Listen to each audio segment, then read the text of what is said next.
Folks, Black Star Network is here. Hold no punches! I'm real revolutionary right now. Support this man, Black Media. He makes sure that our stories are told. Thank you for being the voice of Black America, Roland. Stay black. I love y'all. All momentum we have now, we have to keep this going. The video looks phenomenal. See, this difference between Black Star Network and Black-owned media and something like CNN. You can't be Black-owned media and be scared. It's time to be smart. Bring your eyeballs home. You dig?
Today is Monday, June 26, 2023. Coming up on Roland Martin Unfiltered, streaming live on the Black Star Network from Atlanta. I'm here for the Lawrence Taylor Family Foundation Golf Classic. Just finished playing, so we'll tell you about that later in the show. Also on today's show, drama in Russia as the battle continues in the Ukraine war. A Russian mercenary almost led a coup d'etat in Russia.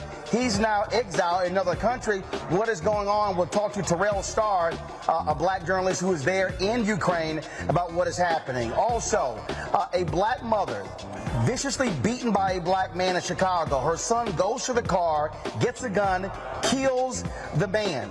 Cops charge the 14-year-old kid and his mom with murder. Charges have now been dropped. We'll tell you about that story as well. Also, what's going on in Cleveland? More than 24 black kids have been reported missing in just the past 3 weeks. What is happening? We'll tell you what's happening there as well and what is being done to figure out the problem there. Plus, it is PTSD Awareness this month. We'll discuss that in our Fit, Live, Win segment. It is time to bring the funk on Roland Martin Unfiltered on the Black Star Network. Let's go. He's got whatever the miss, he's on it. Whatever it is, he's got the scoop, the fact, the find. And when it breaks, he's right on time and it's rolling. Best believe he's knowing. Putting it down from sports to news to politics. With entertainment just for kicks, he's rolling. It's on go, y'all. It's Roland Martin, yeah. Rolling with Roland now.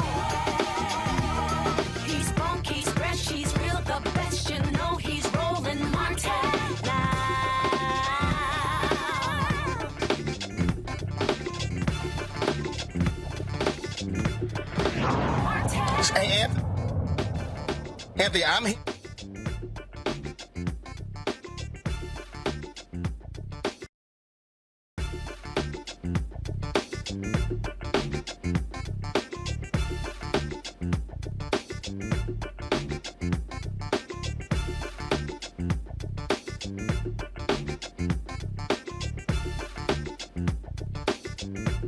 Wait.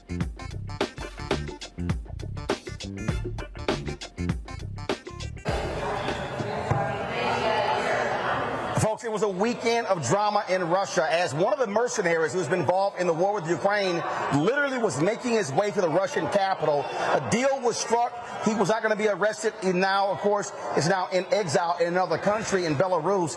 It was absolutely astounding to watch this unfold in real time. Terrell Starr is an independent journalist.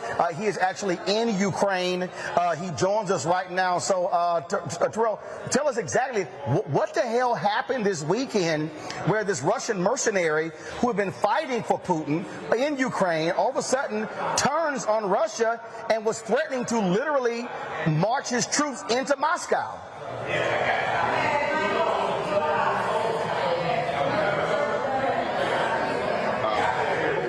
And Sergei Shoigu. So the two of them have been in battle with each other pretty much since the beginning of this war. And actually, the Wagner fighter groups are considered to be better trained, a little bit more experienced than the regular soldier. And so one of the ways in which Yevgozhin has been able to establish himself as a singular player, a power broker in this all, is that Putin really empowered him. And so that's the reason where it comes from that. So actually, Prigozhin really does not have much of a relationship, or he's not connected to the power structure, within Russia. And so when he decided to make this push towards Moscow, it was because, and he alleged that the Minister of Defense was essentially trying to, trying to weaken him in order to maintain his stature with Putin. So he basically got in the way of their battlefield operations, setting them up. And so he wanted to settle this beef with Shoigu. Now, what I find interesting was that he went thinking that much of the Russian army would back him up, 50% of them. And so one of the reasons why he stopped, one of the reasons why it's reported that he stopped, was that he realized that he overplayed his hand.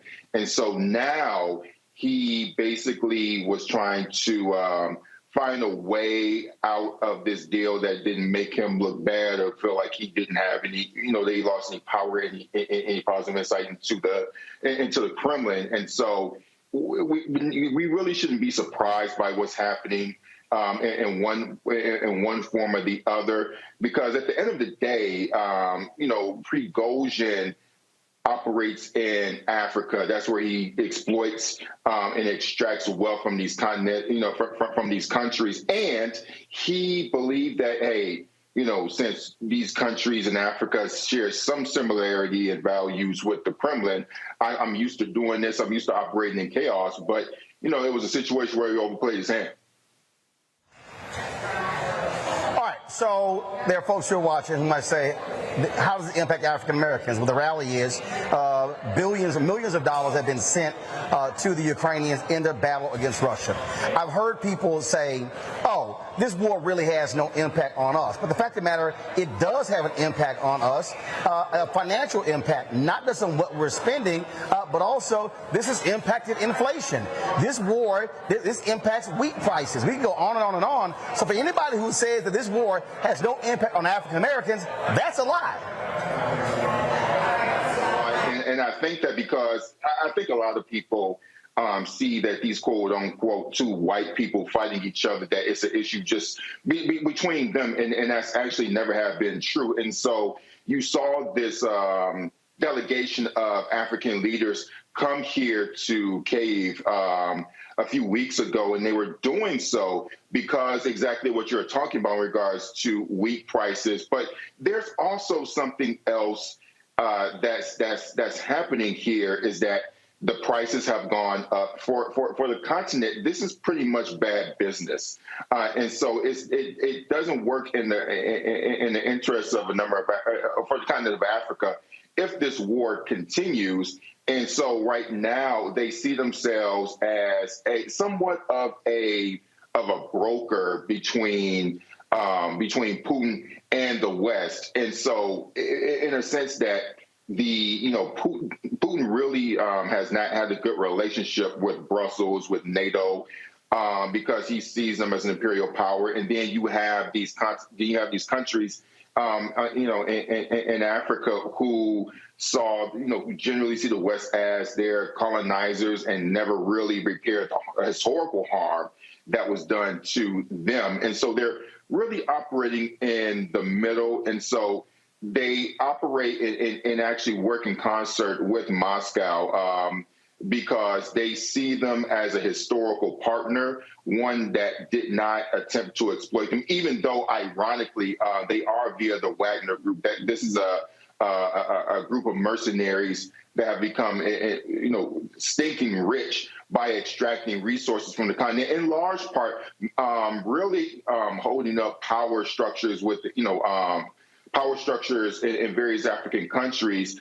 that are autocratic. And so in exchange for providing security for a lot of these autocrats on the continent of Africa, they're allowed to come in and steal African wealth.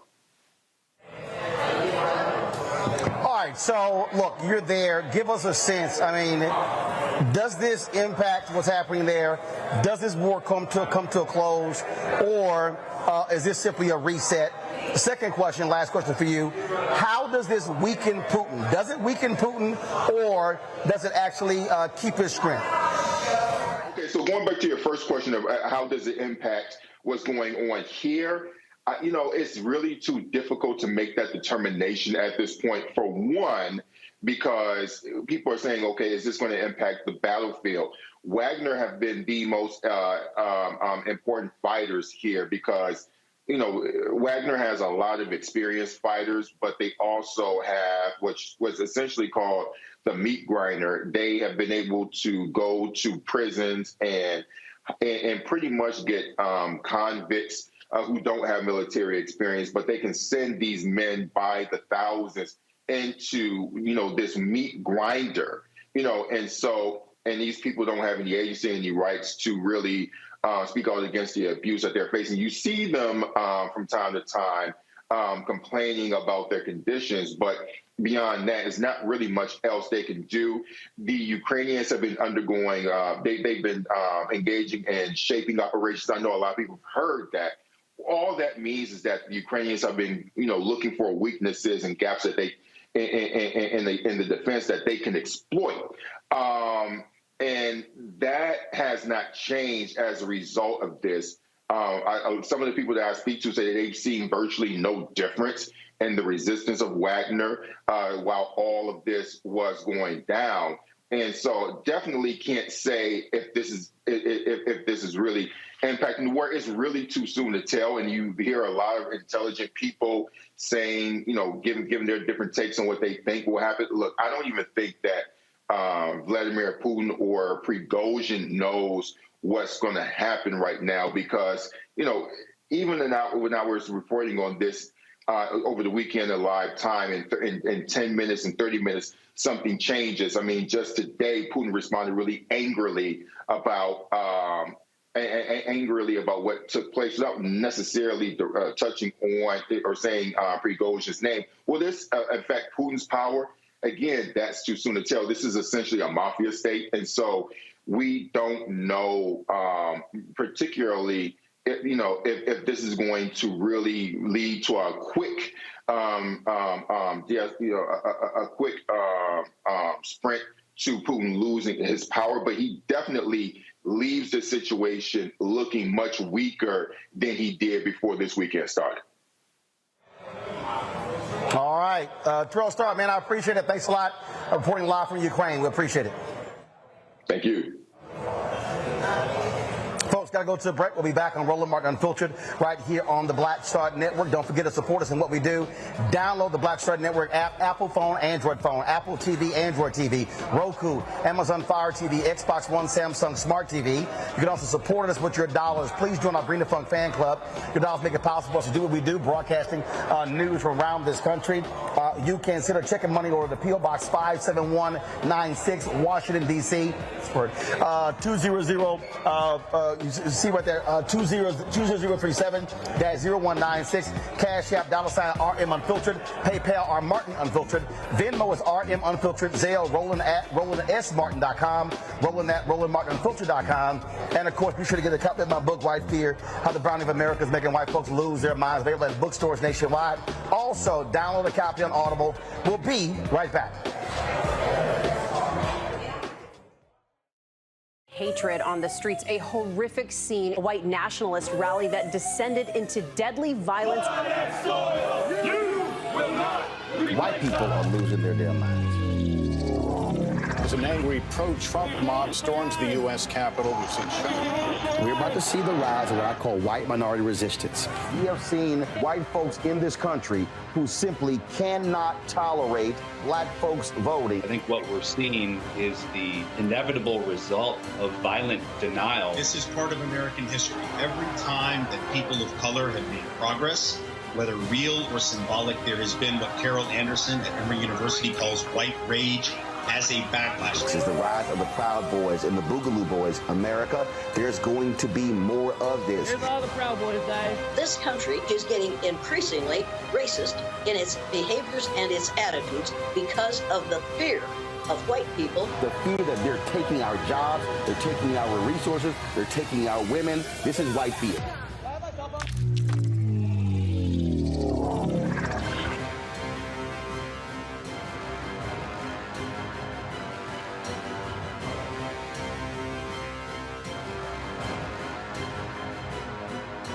Black Star Network is here. Oh, no punch! I'm real revolutionary right now. Thank you for being the voice of Black America. All momentum we have now, we have to keep this going. The video looks phenomenal. See, this difference between Black Star Network and black-owned media and something like CNN. You can't be black-owned media and be scared. It's time to be smart. Bring your eyeballs home. You dig? Farquhar, executive producer of Proud Family. You're watching Roland Martin Unfiltered.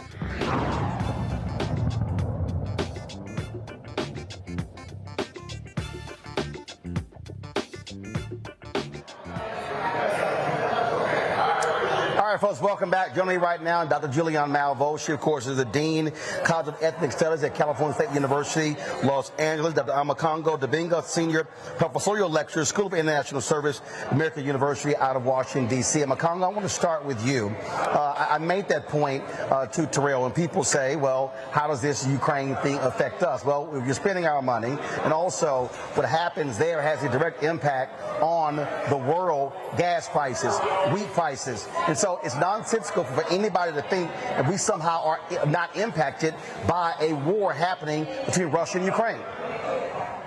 Absolutely. And if you think about it every single day, when we talk about this, some of us have a vested interest in making sure that people continue talking about this as a white people's problem. But the fact of the matter is, Roland, I was actually in the Central African Republic in maybe 2 years ago doing work with youth down there. And I had to be transported around that city in an armored vehicle with U.S. military protection because the conflict was so bad there. And I didn't fully understand Prigozhin and all of these guys. And then later on, I learned that he was one of the main people responsible for the conflict that's happening right there in Ukraine. And as Starr said, this is happening across the continent. And he also provides security for the president of Central African Republic. So for those of us who claim to be Pan-Africanists and care about black people around the world, this is something we should be mindful of. For those of us in this country who talk about the abuses and things as relates to mining products and excess jewelry, diamonds, and all of those things that are making their way into the United States through illicit means. We should be mindful of that as well. But also on a direct basis economically, you talked about this, Roland. You can't just sit there and say Biden's responsible for inflation and not look at what's happening with this war. And when we take it back to Africa, a lot of the food products that are made in places like in African countries come from, the Ukraine in terms of the seeds and things like that, which also affects world production. So in the United States, we have to be a little bit more sophisticated as Black people and not just look at these folks and just say it's two white guys going at each other. Many of the things that we are experiencing right now in this country are directly related to what's happening in the Ukraine. And we can argue that, people are covering this too much, but the way you are covering it, Roland, you are covering it in a way that should make Black people in America understand that it's supposed to be bigger than just looking at Putin or Prigozhin. This affects us in every way, shape, or form, and we got to do a better job of listening about that. Julian, you're an economist. The point we made there about, again, wheat prices. You literally have African nations who are saying this may lead to starvation. And so people need to understand Russia and Ukraine are two of the world's largest producers of wheat. Ukraine has always been a huge producer, and we have not paid attention in the ways that we should. This looks like a conflict around land, but it's also a conflict around wheat production. That's why the African brothers went to Russia to try to meet with Putin, who would not meet with them, but tried to meet with them to talk about how we begin to open up the floodgates of wheat production and wheat distribution. Not here in the United States. We got it here, but we don't have it all over the world. So what we have to look at in so many ways, Roland, is the fact that Putin has had a stranglehold on Ukraine because he's attempted to basically expand his base. The United States has an interest in preventing Putin from expanding his base. We have an interest in all of that because many of our African brothers and sisters depend on Ukraine for the export of wheat and other things. What can I say? I think that it's challenging to look at the ways that the Ukraine has been like the wheat basket of the southern states, many African countries, and the fact that Putin, this is like a redo of the Cold War. It's a redo of the Cold War, and Putin is wrong. We all know he's wrong, but it doesn't matter that he's wrong. What matters is that he has up to now had strength. Now, Wagner has slapped him in the head, and that's a good thing, but he has had strength, and his strength is in attempting to basically, attempting to control food production, which then puts the whole diaspora into his control.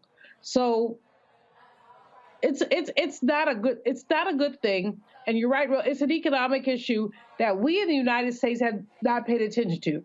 People see it as white boys going after each other, but white boys are producing food for Black countries, and that's the bottom line. Yep, that's exactly what it is. And so that's one of the reasons why we did the story. And I'm sure that some people are saying, hey, why are you focusing on this? Because it has an impact on us. It has an impact on the continent as well. And so that's why it matters. All right, folks, hold tight 1 second. We're going to go to a break. We come back. I'm going to talk with the folks here at the Lawrence Taylor Family Foundation. I'm here in Atlanta, had their golf classic today, raising money for their program. And so it was a great turnout here. And so that's why we were here. And so we'll chat with them when we come back right here on Roland Martin Unfiltered, right here on the Black Star Network. My early days on the road, I learned, well, first of all, as a musician, I studied not only piano, but I was also drummer and percussion. I was all city percussion as well. So I was one of the best in the city on percussion. There you go. Also studied trumpet, cello, violin, and bass. and any other instrument I could get my hand on. And with that study, I learned again what was for me. I learned what it meant to do what the instruments in the orchestra meant to each other in the relationships. Right. So that prepared me to be a leader. That prepared me to lead orchestras and to conduct orchestras. That prepared me to know, to be a leader of men, they have to respect you and know that you know the music. You have to be the teacher of the music. You have to know the music better than anybody. There you go. Right, so you can't walk in unprepared.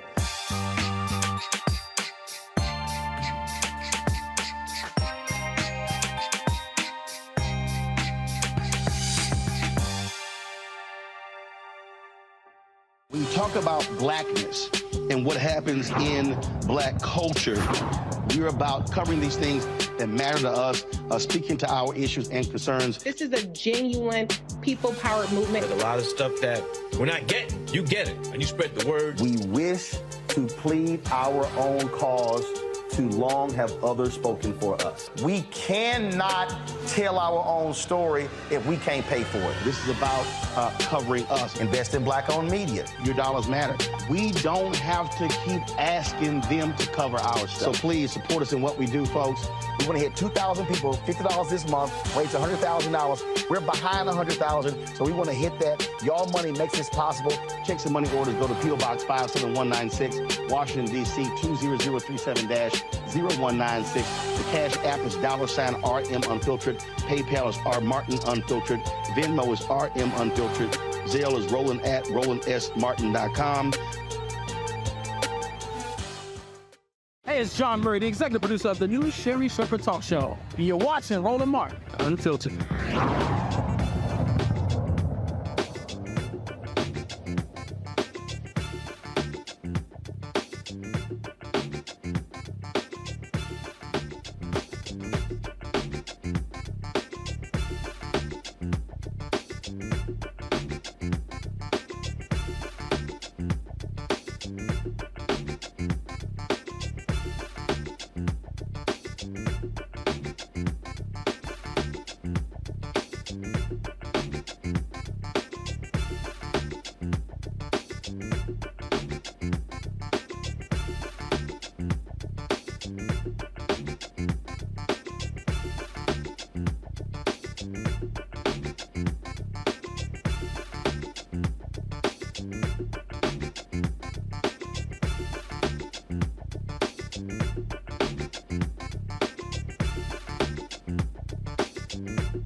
All right, folks, welcome back to Roland Martin Unfiltered. We're here in Atlanta. I flew here playing in the Lawrence Taylor Family Foundation Golf Classic. I was just here a couple of weeks ago, of course, for the Steve Harvey tournament, playing the same place, Bears Best. And so joining us right now, a couple of folks who are members of the Taylor family. Step right on here.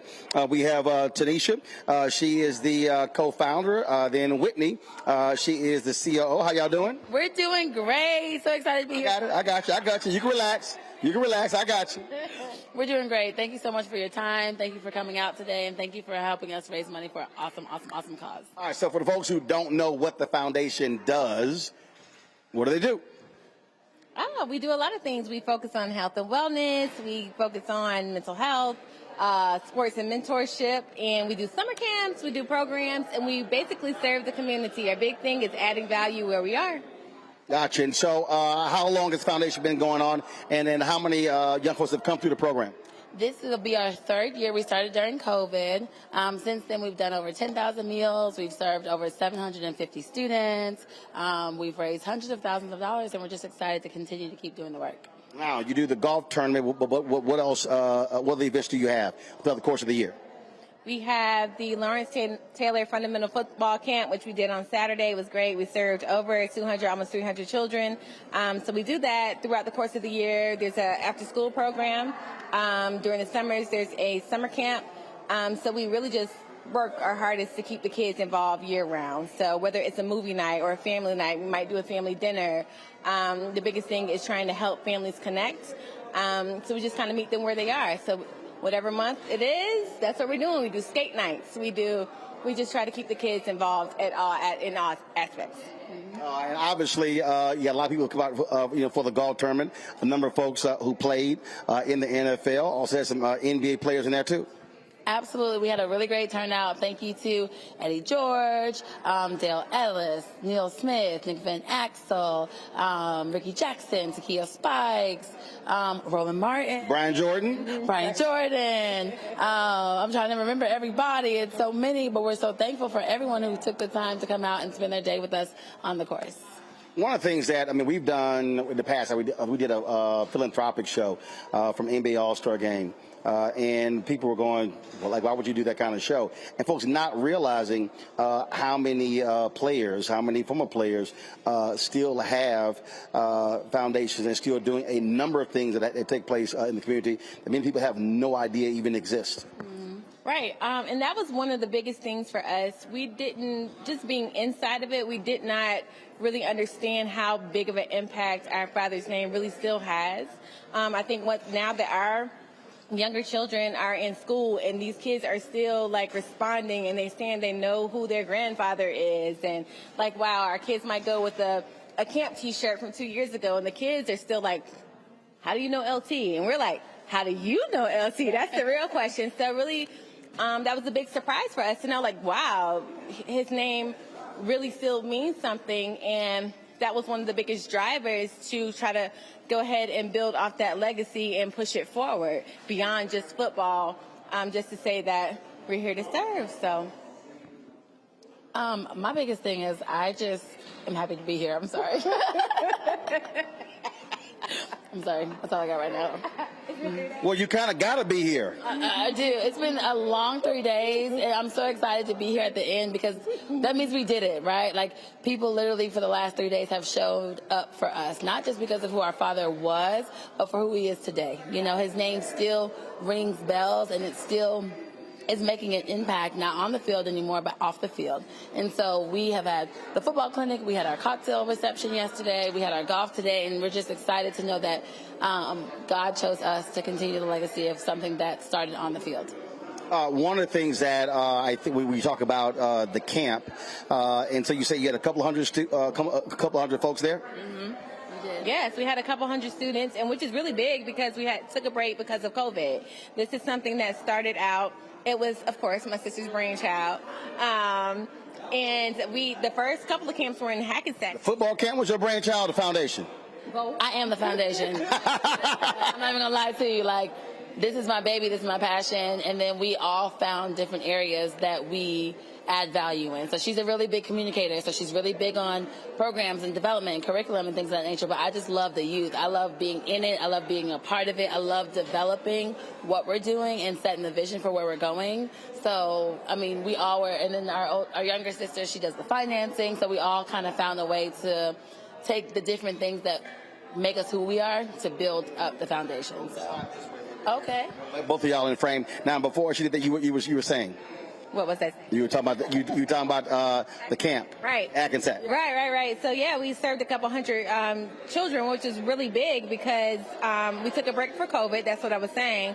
But we started out. We took the camp to Hackensack, New Jersey first because we felt like New York, the name is big, but it became a little bit burdensome, being that everybody lives in the South, and we moved to South, and we've been really excited that people have really responded to his name down here, which goes back to what I was saying, like really not understanding the impact that he has. We thought it was like a New York thing, but we brought it here. People responded. We had to break down for COVID, but we brought it back. This is our first year back since then, and the people showed up. And so they were really excited. They loved it. We got a lot of good feedback from it. We feed the kids lunch. Breakfast. We started with breakfast. We sent them home with lunch. They had a mentoring session before they got started. So we really tried to pour into them in a short amount of time.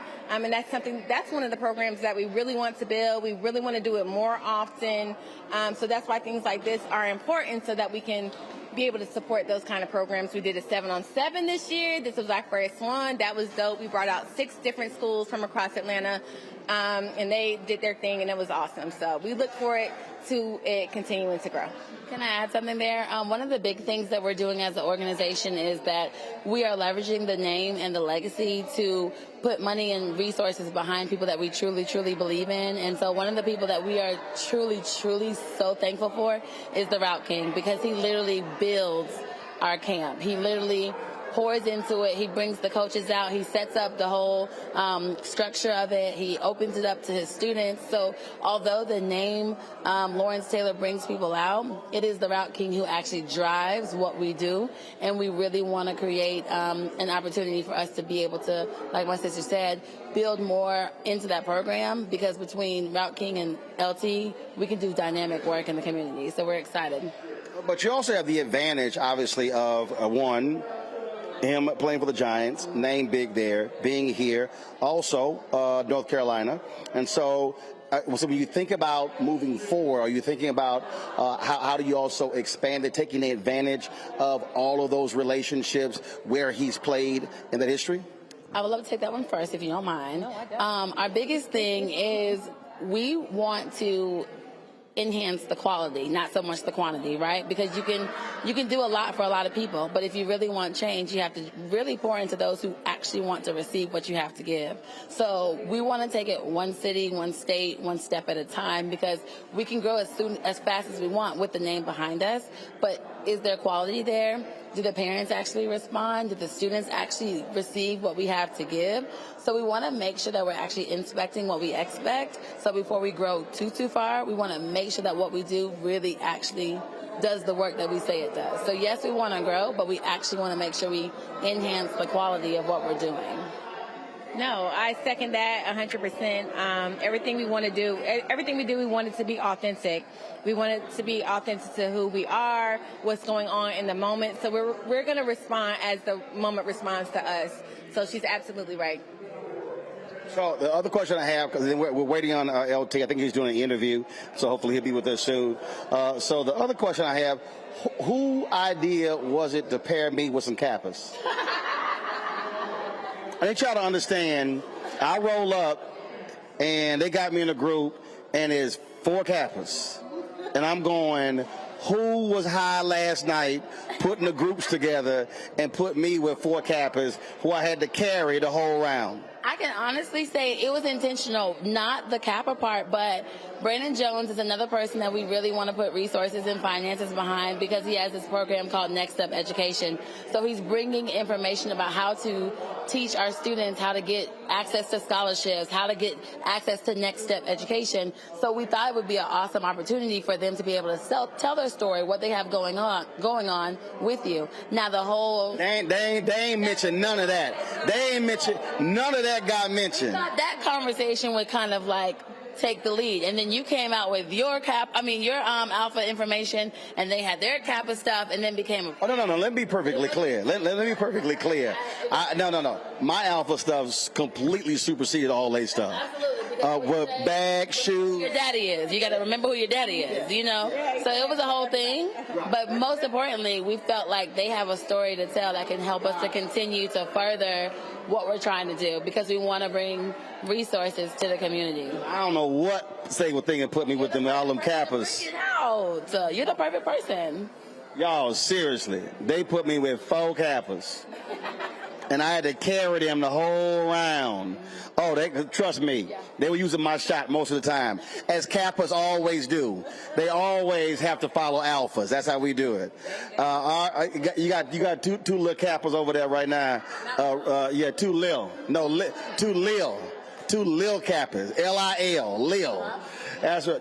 All right. So what's next? All right. So besides getting some rest down, what's next for y'all? What's next? Oh, it's about the world is our oyster, you know. And so now that we see that people respond to what we have to offer, the goal is to figure out who we really want to do business with and who wants to do business with us, you know. We know what we have. We know what we have to offer. So we have more programming coming out.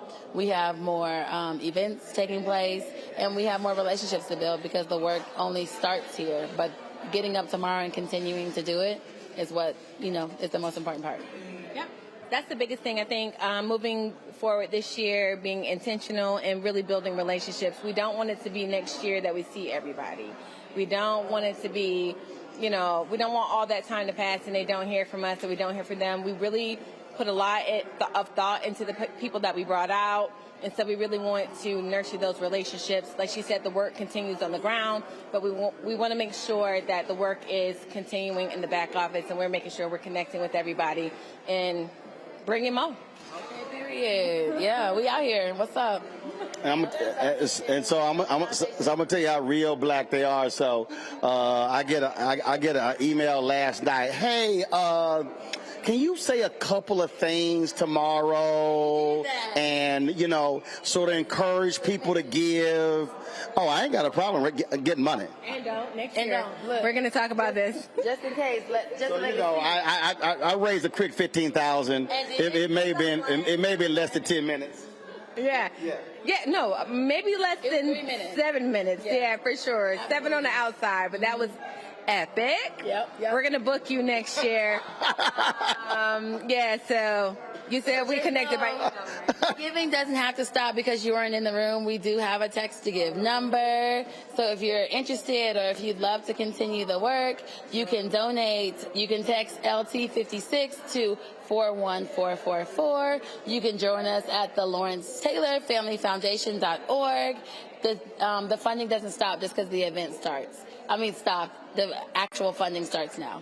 All right. Well, we appreciate it. LT will join us in a little bit. Nick Van Exel, y'all, was over there just waving for some reason. I don't know why he was waving. So I guess he want to come on the show. I'm flying him home. That's what it is? Yeah. He was just waving. So we gonna. He also talked about how he watches the show. So I'm going to go to a break and come back in 2 minutes. So go grab Nick. Tell him come on over here. And so I have a little shot with him. I appreciate it, y'all. Congratulations. Thank you so much. I appreciate it. Thanks so much. Thank you. All right, folks, going to a break right here on Roland Martin Unfiltered, right here on the Black Star Network. On a next, A Balanced Life with me, Dr. Jackie, a relationship that we have to have. We're often afraid of it and don't like to talk about it. That's right, we're talking about our relationship with money. And here's the thing, Our relationship with money oftentimes determines whether we have it or not. The truth is you cannot change what you will not acknowledge. Balancing your relationship with your pocketbook. That's next on A Balanced Life with me, Dr. Jackie, here at Black Star Network. On the next Get Wealthy with me, Deborah Owens, America's Wealth Coach, I'm sure you've heard that saying that the only thing guaranteed is death and taxes. The truth is that the wealthy get wealthier by understanding tax strategy. And that's exactly the conversation that we're going to have on the next Get Wealthy, where you're going to learn wealth hacks that help you turn your wages into wealth.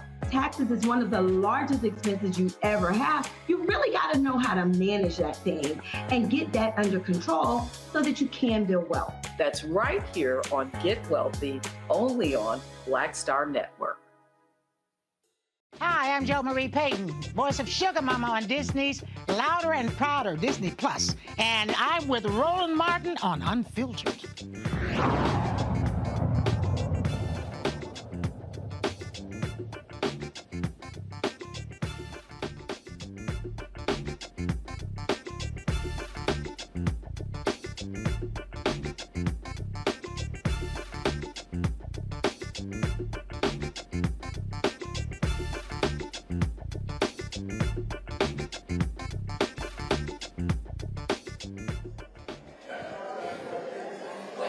All right, folks, welcome back to Roland Martin Unfiltered. Nick Van Exel, former NBA star, joins us. He was out here playing golf, enjoying himself. How you do today? I showed up, had fun. It was a great event. So first of all, when they start with a sigh, you already know it was coming. I had fun. I hit the ball good. Hit the ball bad. I hit the ball good, hit the ball bad, but I had fun. Okay, that's always a good thing. Plus, luckily after the storm last night, so folks need to understand a massive thunderstorm came through in Atlanta. I mean, I got here 5 hours late. People were stranded in the airport last night, but turned out to be an absolutely gorgeous day today here in Atlanta. Yeah, I mean, I got in Friday. It's raining a lot. We came out here yesterday actually and played, tested course out. I whooped LT butt. He didn't tell nobody, but I whooped his butt yesterday. But the event was great. Like, everybody was just having fun. All the sponsors around the course, very nice, very cordial. So it was a great event. You know, look, I play in a lot of these tournaments. George Lopez, Anthony Anderson, Seth the Entertainer, Jeffrey Osborne, Emmitt Smith. I'm trying to think. I got Chris Tucker back here. And a lot of people really don't understand, one, it's always a great time, but literally hundreds of thousands and millions of dollars are being raised. And for many of them, it's a direct impact on black kids. Yes, I mean, you the man. Hey, I don't know if y'all seen what he was doing. This man was raising some money, and they need to bring you to all the events because the only thing he's missing is. I don't need that. Look, this man raises money, and like the foundation, I think it done great. We had some young girls who started their own foundation. You helped them raise some money, so man, that was a blessing. Well, you know, I believe in that line from American Gangster when Frank Lucas said, "I'm going to get that money." And you got it. You got it. I don't believe in letting money lead a room. You got to it. You got to it. Now, you're retired. Yes. What are you doing now? What are you working on? A lot of things. I just finished 2 years with the Hawks. They fired me after they let Nate. Damn, who am I thinking about? The head coach. Nate McMillan, my man. Nate McMillan, I had a few drinks tonight, it's okay. But Nate McMillan had got fired, and most of the time when that happens, you pretty much know what's about to happen after that. So right now, I'm just chilling. I'm doing a lot of stuff on the side. So I'm good, man. I'm blessed. Now, I got to ask you this here, because I remember when you were playing, when Magic became coach, y'all were like, man, why these old school dudes trying to come tell us what to do? No, we didn't say that, but go ahead. So what y'all say? We hold on, that was Magic's story. No, we invited Magic. Like I ain't gonna say I was a Magic fan because I'm from the Midwest, and I even told Magic that. But when he came to our team, I thought Magic was great for the simple fact that he was like a rah-rah kind of a coach, and he knew how to get us motivated. And I thought, and I tell him to this day, I said if he would have stuck with it, he would have been a great coach, but Magic was making too much money. And coaching, like, you got to be invested into that. You know what I'm saying? So Magic, like, he had other things to do. He was making millions of dollars on other business investments. But Magic was a good coach, and he was cool. Like, this man told us so many stories, and I had a chance to play with Magic when he first came back. And I'm gonna share this story with you and your fans that I shared with people before. So one day we were out at Loyola Marymount. He was the head coach, and we playing bad. We're playing bad. So Magic was like, oh, come on, y'all, let's go outside. Let's go outside. So we looking like, everybody looking around. So we go outside, and he telling us, take some deep breaths. So we like, deep breaths? No. Take some deep breaths. So now we like, so he's like, yeah, that LA air smell good, don't it? It's fresh air. It's like, some of y'all, that's going to be y'all last breath out here, because some of y'all going to be up out of here. And we was like, whoa. And then as soon as he said that, now let's go practice. We was like, oh, we done. We done. That was one of my greatest Magic stories as a coach.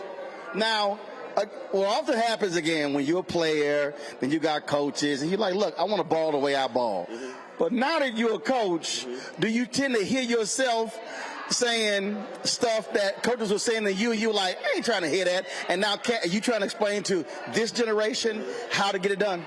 Oh, man, like, true story. So, like, my coaches that I had, college, Bobby Huggins, who I love to death, Dale Harris, Dan Issel, John Lucas, like, the coaches that coached me, I apologize to them. Roland, I promise to God, like, when I seen them again, when I started coaching, my bad. I apologize, because I get it now. I get what they were saying, but at the time, I'm caught up in the moment. I'm caught up in, I can do this, I can do that. But look, man, it's a team game, and the coach has the way he wants to coach, his vision. But also, he sees stuff that you don't necessarily see as a player. Sure. And if you listen to, look, it's no different in my business. You could say, no, I want to do it this way. It's like, no, I see around the corner. You just seeing what's right in front of you. That's their vision. And as a player, you really don't see that vision. You know what I'm saying? You see it differently. It could be right, it could be wrong, but no matter what, it has to be the coach's vision. And, like, I ain't gonna lie, John Lucas, Dan Issel, Dale Harris, Bobby Hunt, I apologize to all them dudes when I see it. Now, they just crack up laughing? They cracked up laughing, and then they all get, oh, it's all right, little fella, it's all right. But no, that's a true story. Like, I apologize because I see it now. I see it, and you see things differently than a player sees it, because like, if you watching film with a player now, and they say, yeah, I watched the game last night, they're not watching what we watching. They're not watching what I'm watching as a coach. They're watching what they want to see, and it's totally different. Which is also, I think, the difference between when you have players who they say are essentially player coaches. Mm-hmm. So when you take a Bill Russell, who was actually a player coach, mm-hmm. when you look at a Larry Bird, when you look at a Magic Johnson, when you look at LeBron James, mm-hmm. I mean, they literally are seeing all five positions mm-hmm. and operating as a coach on the court. And the smart person is like, I want to listen to this dude. Yeah, it's I would say in this league, this era now, it's not a lot of those. Like, to me, like Draymond Green, he can talk what Steve Kerr wants to convey to his team. You know? And that's what people don't understand about Draymond Green. They're looking at stat sheets. Yeah. That's why, and again, I don't have any inside knowledge or whatever.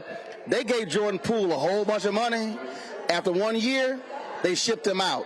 And people were like, oh, this Draymond is next. No.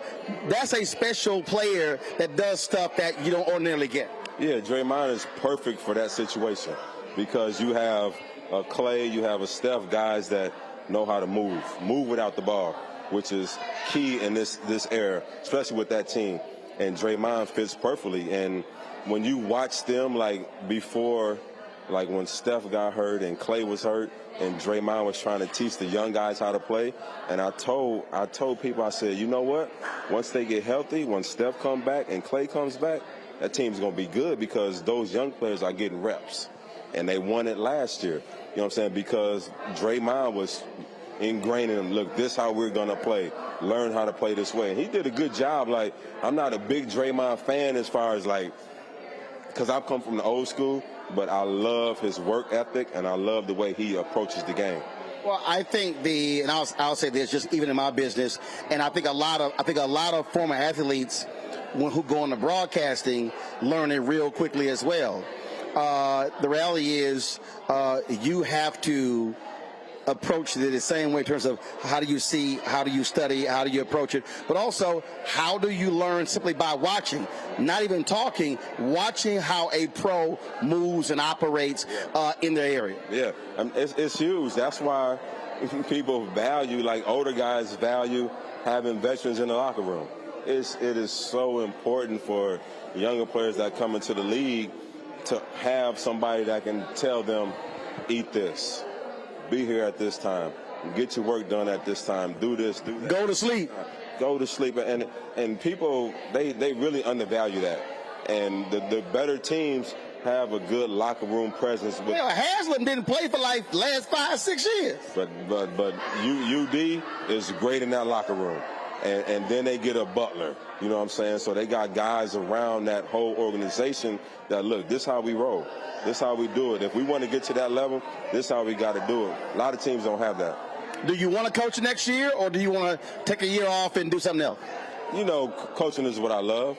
If I get an opportunity to coach, I would love to do it. But I'm tired of beating on somebody's door, asking, like, I think I'm really good. But, you know, in this league, I'm going to keep my mouth shut. Has an HBCU approached you? You know, I did coach at Texas Southern one year under Tony Harvey. That's right. That was my first job. That was my first job in the coaching. My man Tony Harvey hooked me up with an assistant job. So, look, I love college first. If I can get a college job at some point in the future, I would love to take that. But I love coaching. I think I got a lot to give to these younger players, to these younger kids trying to come up, especially trying to make it to the NBA. Because, look, they think it's just, I'm a hoop, I'm going to make a shot, I'm going to get you. It ain't that. And then on top of that, it's like when I was at Texas Southern, I knew nobody was going to make it to the NBA on that team. So we had a meeting one day, crazy story, and Coach said something, and he says, well, who in here wants to make it to the NBA? We got 19 kids on that team. How many you think raised their hand? 19? 17. So I laugh. True story. I laugh, chuckle, and Coach like, Coach, what you laughing at? I said, Coach, they really disrespecting the game because it's hard. You can't just show up to practice and half-ass through a game and think you're going to make it to the NBA. So that right there changed my mindset into thinking, like, these kids think it's easy. So my thing was, like, I need to really help these kids, them to understand, like, look, 19 of y'all not going to the NBA, but guess what you can do? You get that education. You can build these relationships in the Houston community and have a great job. And guess what? You will feel like you're in the NBA. Or, and I've said this to Mark Tatum numerous times, who's the number 2 in the NBA. I've said to him, you can be in the NBA and not be a player. And what I've even said to him and Adam Silver, I said, y'all should do an actual campaign of the people who are accountants, who are lawyers, who are doctors, who are trainers, who are in marketing, who do social media. They're all in the NBA, but not a single one of them is bouncing the ball. It's a lot of ways to, we just take the NBA out of it. You know what I'm saying? Make money. That's what it's about. If you get your education and you meet the right people, you can make money. It ain't got to be with the NBA, the NFL, the MLB. You can be in the city. You know what I'm saying? And that's the important thing I think a lot of these kids need to understand. It ain't about just hooping. It ain't about being an entertainer. It ain't about being an athlete. Get your education and meet the right people. And as long as you got your mind screwed on right, you can make a lot of money. You can make a lot of money. Very true. Because I ain't bouncing no damn basketball, and I've been paid. Hey, you making a lot of money. That's it. Nick, always good to see you, baby. Yeah, appreciate you, man. Appreciate you. Thank you. Safe travels. Thanks a bunch. All right, folks, got to go to a break. Hopefully, we'll chat with Lawrence Taylor in a little bit, of course, in high demand. In the next hour, we'll talk about this case out of Cleveland. Some 20-plus kids have come up missing in the last 3 weeks. What the hell's going on in Cleveland? That is in the next hour, right here on Roland Martin Unfiltered on the Black Star Network, live from Atlanta at the Lawrence Taylor Family Foundation Golf Classic here in the ATL. Back in a moment. Up next on The Frequency with me, Dee Barnes. She's known as the Angela Davis of hip-hop. Monet Smith, better known as Medusa, the gangster goddess, the undisputed queen of West Coast underground hip-hop. Pop locking is really what indoctrinated me in hip-hop. I don't even think I realized it was hip hop at that time. Right. You know, it was a happening. Mm-hmm. It was a moment of release. We're going to be getting into her career, knowing her whole story, and breaking down all the elements of hip hop. This week on The Frequency, only on the Black Star Network. Next on the Black Table with me, Greg Carr. Succession. We're hearing that word pop up a lot these days as our country continues to fracture and divide. But did you know that that idea, essentially a breaking up of the USA, has been part of the public debate since long before and long after the Civil War, right up to today? On our next show, you'll meet Richard Crichton, the author of this book, who says breaking up this great experiment called America might not be such a bad thing. That's on the next Black Table, right here on the Black Star Network. Hi, my name is Freddie Ricks. I'm from Houston, Texas. My name is Sharon Williams. I'm from Dallas, Texas. Right now, I'm rolling with Roland Martin, unfiltered, uncut, unplugged, and undamn believable. You hear me?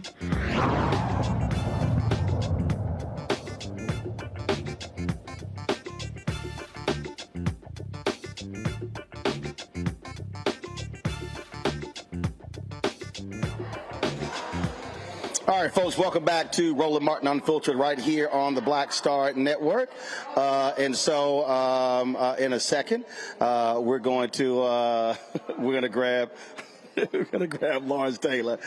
He's out there. He's out there chatting. So I just want to chat with him.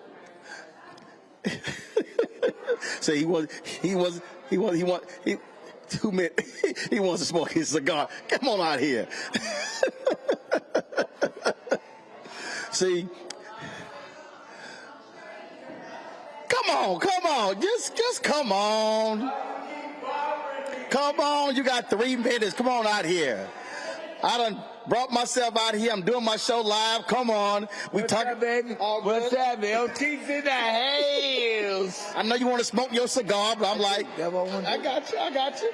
First and foremost, how does it feel to have your daughters running this foundation and the great job they did with it? Hey, listen, I'm telling you what, hey, if they would have ran the house like they ran this foundation, I would have never got divorced, okay? No, but listen, I tell you, my daughters, they're great. They know what they're doing. Tanisha is phenomenal because she was. I could never really fuss at Tanisha when she was growing up, even though she was a mess. Okay, but hey, at the end of the day, she knows how to get things done. And I'm telling you what, unlike my sons and wives, well, listen, she knows how to get things done. And I'm telling you what, I'm grateful for her. You know what, it's as long as she's every now and then, let me have some rest. Oh, no, she gonna put you to work. No, she gonna work me to death. Hey, nobody knows the trouble I've seen.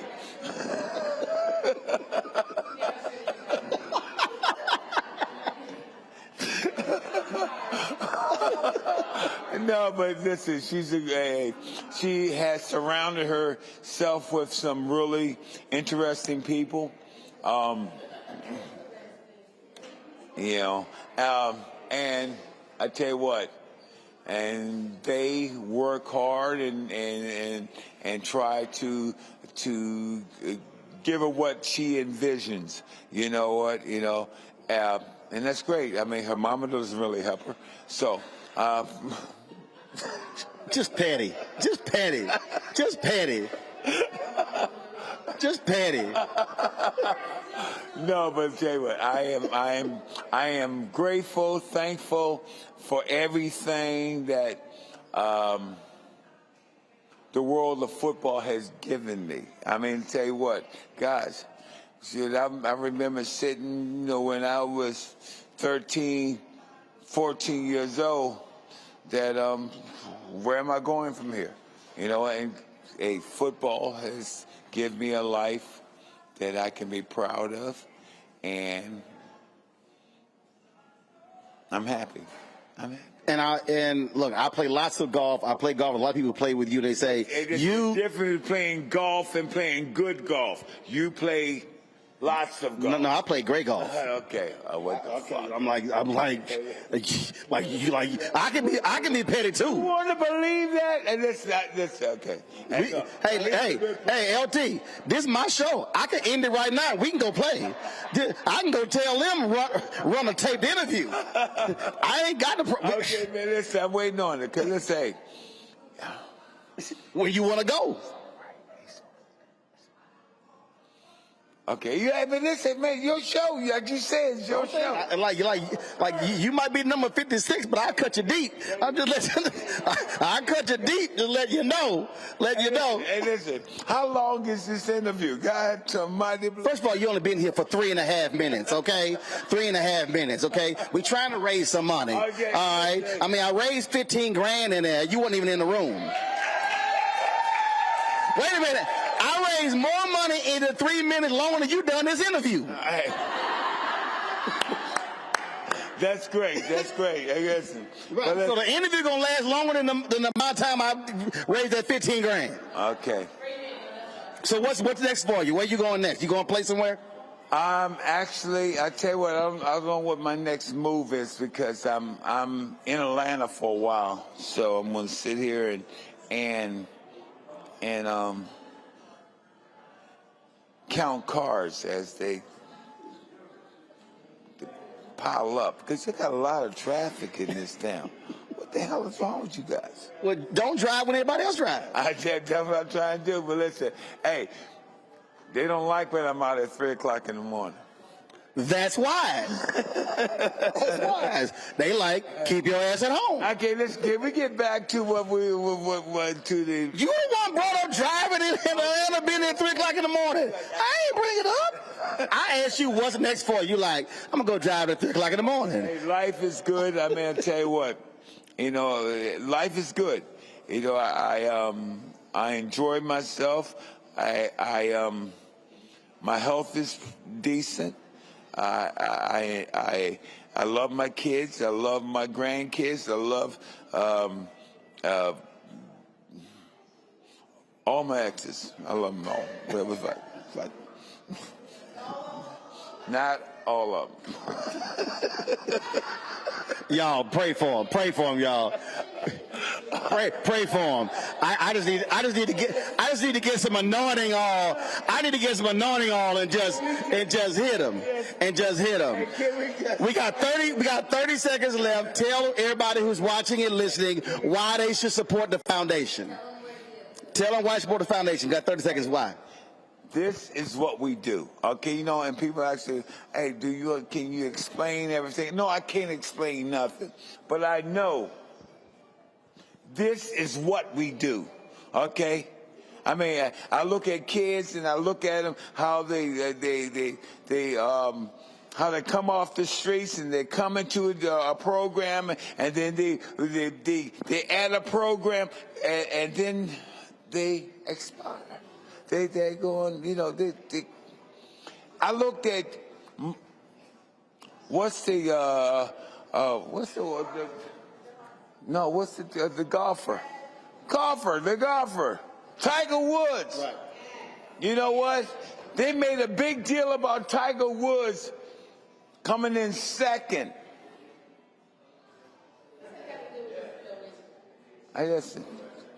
For his golf. Right. For his golf, having golf and stuff like that. With our program, you know what? We got a golf program that's in Florida. We got a program that's in Atlanta, Shoot. So you might be creating the next Tiger Woods. We better than Tiger Woods. Okay. That mean that your program that bad, huh? That kid, they're gonna grow up to be something special. All right. They're gonna grow up to be something special. All right. Something special. That kid, that kid, and that kid. All right. Lawrence Taylor, I enjoy coming out, man. Now you can go back and enjoy your cigar. Huh? And listen, and if you keep on doing interviews, you're gonna turn out to be something special. Now, you in the Pro Football Hall of Fame, the College Hall of Fame, and what, North Carolina Hall of Fame? Listen. No. I just want to let you, because I just want to let you know, you and 3 Hall of Every avenue, my name has been retired. I understand. You and 3 Hall of Fames, so am I. Ooh. Yes, I am. What, hockey? National Association of Black Journalists, Society of Professional Journalists, Texas A&M. Okay. Go and smoke your cigar. Yo, that's Lawrence Taylor. I appreciate it. Good chatting with him. Gotta go to a break. We come back. We'll talk about a case out of Cleveland, folks. Missing black kids. Look, it's a sad story. We gotta find these children. That is next on Roland Martin Unfiltered on the Black Star Network.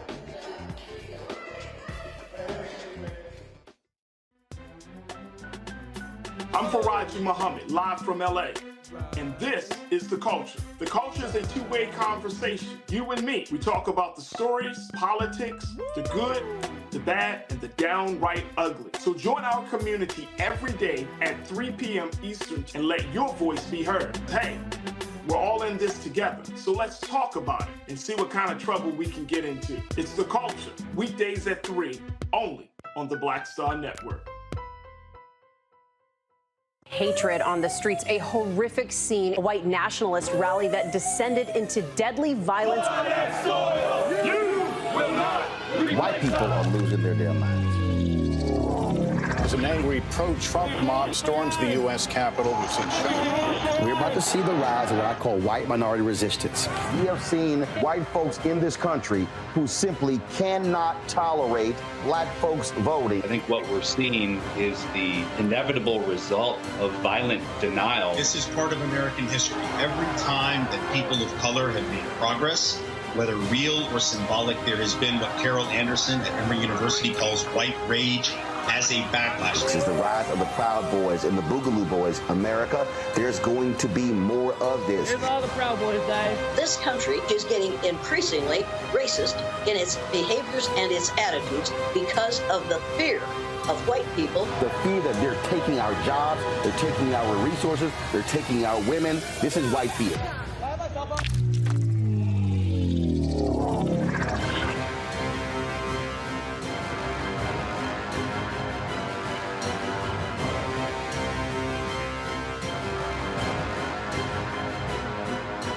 When you talk about blackness and what happens in black culture, we're about covering these things that matter to us, speaking to our issues and concerns. This is a genuine people-powered movement. There's a lot of stuff that we're not getting. You get it, and you spread the word. We wish to plead our own cause. Too long have others spoken for us. We cannot tell our own story if we can't pay for it. This is about covering us. Invest in black-owned media. Your dollars matter. We don't have to keep asking them to cover our stuff. So please support us in what we do, folks. We want to hit 2,000 people, $50 this month, raise $100,000. We're behind 100,000, so we want to hit that. Y'all money makes this possible. Check some money orders. Go to P.O. Box 57196, Washington, D.C. 20037-0196. The Cash App is $RM Unfiltered. PayPal is R Martin Unfiltered. Venmo is RM Unfiltered. Zelle is Roland at RolandSMartin.com. My name is Lena Charles, and I'm from Opelousas, Louisiana. Yes, That is Zydeco capital of the world. My name is Margaret Chappelle. I'm from Dallas, Texas, representing the Urban Trivia Game. It's me, Sherry Shepherd, and you know what you watch. Roland Martin on Unfiltered.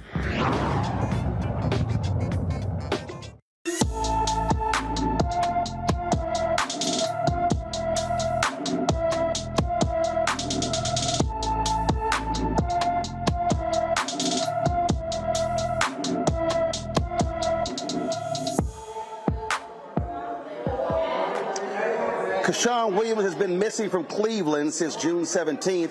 The 15-year-old is 5 feet 5 inches tall, weighs 120 pounds, with black hair and brown eyes. Keshawn was last seen wearing a cream-colored jogging suit with white and blue lettering and gray Nike Jordan tennis shoes.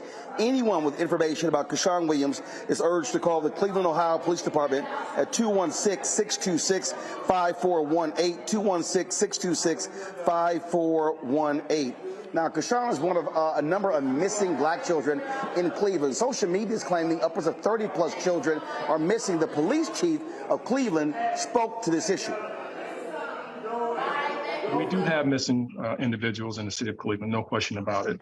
Now, we take every single one of them seriously. Our detectives take it seriously. Our officers in each of the 5 neighborhood districts take it seriously, and officers in the specialized units. And that's why in the city of Cleveland, we have dedicated detectives in each of the districts. That's how serious we take this particular issue. Also, we have to have context. It's important that we bring context to this particular issue that we have today. If you look at the stats, and you look at the stats, they are startling. They're very startling. Right, we have a number of missing juveniles reported year to date as 1,072, but also, and again, that number is 1,072, but the number returned is also 1,020. So we have obviously outstanding missing juveniles. The vast majority of those juveniles are missing juveniles, are actually runaways, and sometimes some of those are habitual runaways. Joining us now is Sylvia Colon. Sylvia is the co-founder and executive director of the Cleveland Family Center for Missing Children and Adults, and the organization's board president, John Major, the chief of police of Newburgh Heights, Ohio Police Department. Sylvia and John, glad to have you here. So you heard the chief there talk about most of these folks being runaways, but the reality is they're still gone. That is still an issue. And so is it misinformation, or are these numbers correct that we keep seeing on social media? Sylvia, you first. I think that the numbers are correct in terms of what we're seeing on social media. And every day can be a different day. Some kids come home and other children still go missing. I think our concern at our organization is missing, regardless of how they go missing or why they're missing. They're missing, and their loved ones, their family, and their friends are looking for them frantically. In the case of Keshawn Williams, he's been gone for over a week now. We've been working with his family, and they're desperate to just bring him home. John? I would agree with what Sylvia said, but I also want to add that one person or one child missing is one too many, and this is why our organization exists, and that's to help families. But you know, the city of Cleveland is no different than any other city. And as you heard the chief say, you know, that they've got a really good return rate, which is very good. And I commend the department because they do. They have dedicated detectives to work these cases and so on. But again, you know, the number is a little startling, as Chief Drummond had mentioned, and I echo his concerns here. But again, our organization is aimed to help the families, and we want to just bring these kids home safe. That's what we want to do. When we talk about one of the things that we constantly deal with on this show is that cities don't have the same urgency when black kids come up missing. And in fact, they're trying to create a separate system for black and brown kids other than the Amber Alert in California because this is such an issue. Well, I'm not familiar with what California is doing. It's the first I'm hearing it. It sounds a bit unusual. I don't see why it should really matter a whole lot. A missing kid is a missing kid, male, female, white, black, gender, race. It really doesn't matter. And so I think that it's really important that all resources are dedicated as much as possible to bring these kids home safe. And, you know, it really saddens me when I hear stories like that, because none of that stuff should really matter. And at the end of the day, there's a family who's hurting. And as Sylvia noted, that there's families that are desperate for answers, and we really need to get them those answers. And so this is sometimes, as law enforcement, we have to put ourselves in the minds of the victims and look at it from their perspective and how important it is to them. And it should be equally as important to us. Oh, I absolutely agree, John. It should matter, but look, the reality is I've run 3 black newspapers. I've been at TV1, major broadcasting cable network, now my own platform, but it's a reality.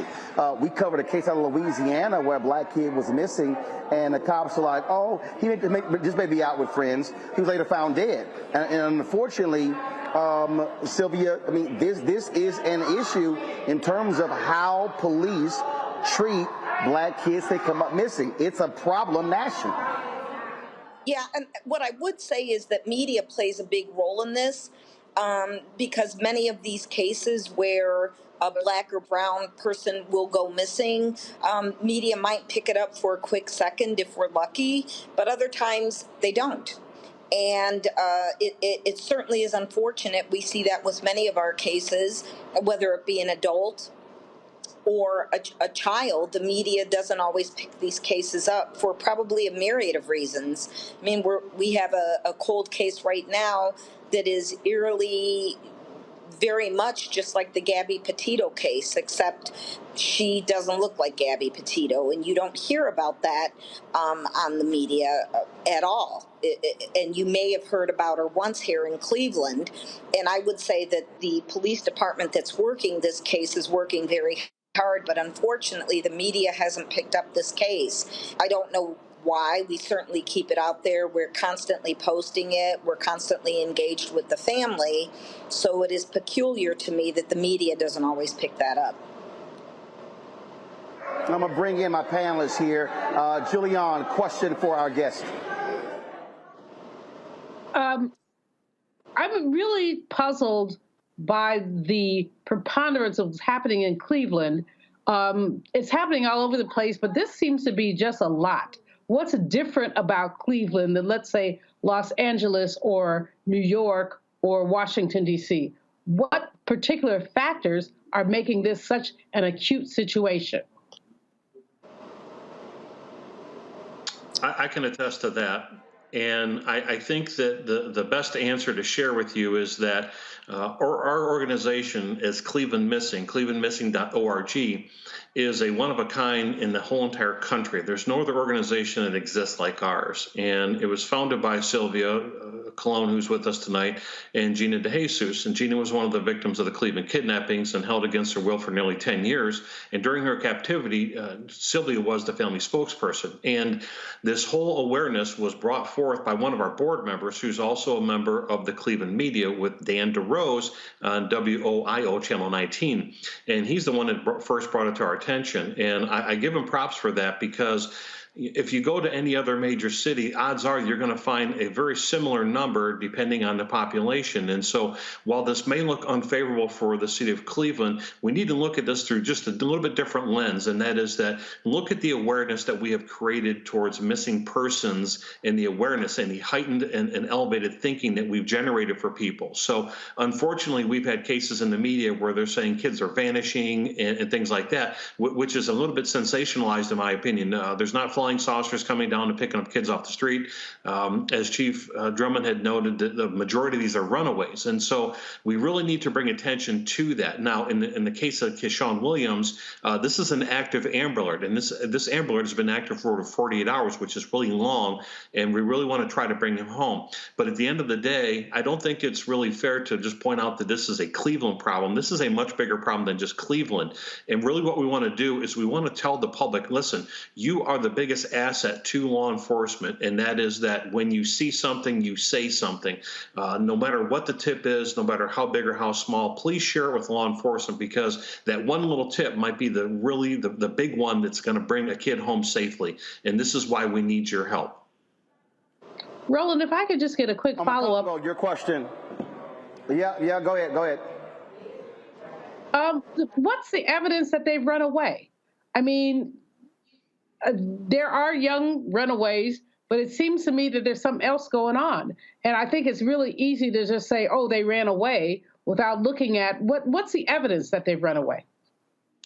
Well, make no mistake, just because they're classified as runaways does not mean that it's being discounted by any stretch of the imagination. And it's a very good question to ask, and I applaud it, because the evidence is basically what the family gives to law enforcement. And depending on what that is will depend on how law enforcement will classify it. But you also have to understand that there are juvenile and youth centers in Cleveland and in Cuyahoga County alone where kids can walk away from there, and the workers there are not allowed to detain them. And so, that would be classified as a runaway. Or if they have habitual runaway status, if they've run away before but yet come back. And so, but make no mistake, these are not being discounted by any stretch of the imagination. Missing is missing no matter what, whether it's a runaway or just situations unknown. And in Gina's case, it was a situation unknown because she was abducted, but there was no physical evidence to show that. And at first they thought that she was a runaway, but she really wasn't a runaway. She was taken against her will. And so, again, this is why none of these cases can be discounted. And so Cleveland is not doing that. And as you heard the chief say, they're dedicating resources to it, and I commend them for that. Omakongo. One of the questions I had for you, Ms. Colon, is are you seeing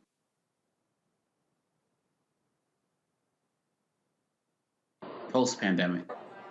I'm sorry, you cut out. I didn't hear the question. I was wondering if you are seeing increases in people who are considered runaways or otherwise described pre-pandemic and post-pandemic. Is there an increase with maybe lack of resources, programs shutting down, and other issues like that? I think that certainly pre-pandemic, I don't know that there's an increase. I would tell you that in the city of Cleveland, when we talked to detectives during the pandemic, there was actually an increase in adults that went missing.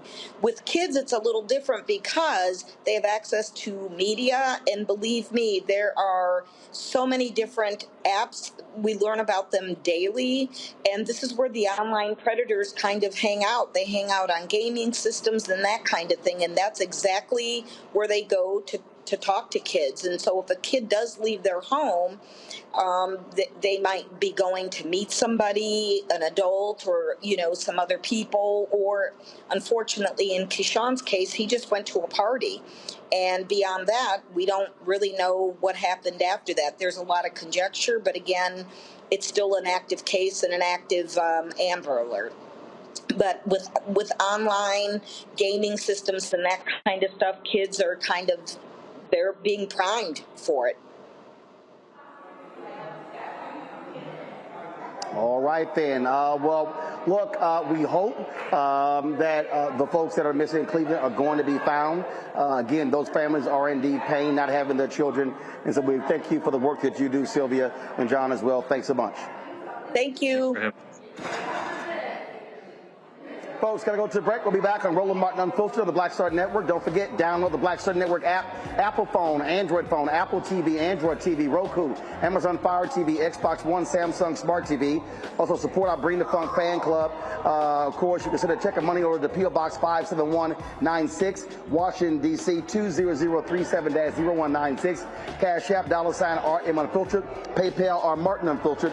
Venmo is RM Unfiltered. Zelle, Roland at RolandSMartin.com. Roland at RolandMartinUnfiltered.com. And be sure to get a copy of my book, White Fear, How the Browning of America is Making White Folks Lose Their Minds. Available at bookstores nationwide. Also, download your copy on Audible. We'll be right back. Black Star Network is here. Oh, no punch! I'm real revolutionary right now. Thank you for being the voice of Black America. All momentum we have now, we have to keep this going. The video looks phenomenal. See, there's a difference between Black Star Network and black-owned media and something like CNN. You can't be black-owned media and be scared. It's time to be smart. Bring your eyeballs home. You dig?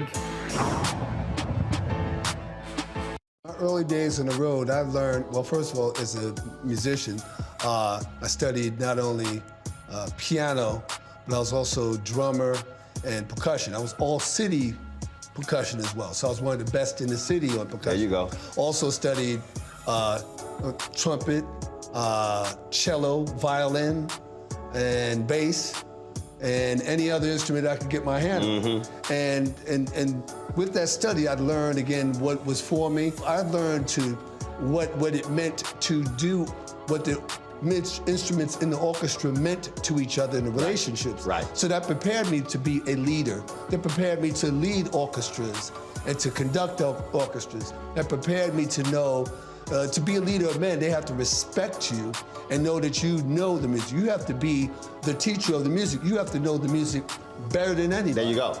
Right, so you can't walk in unprepared.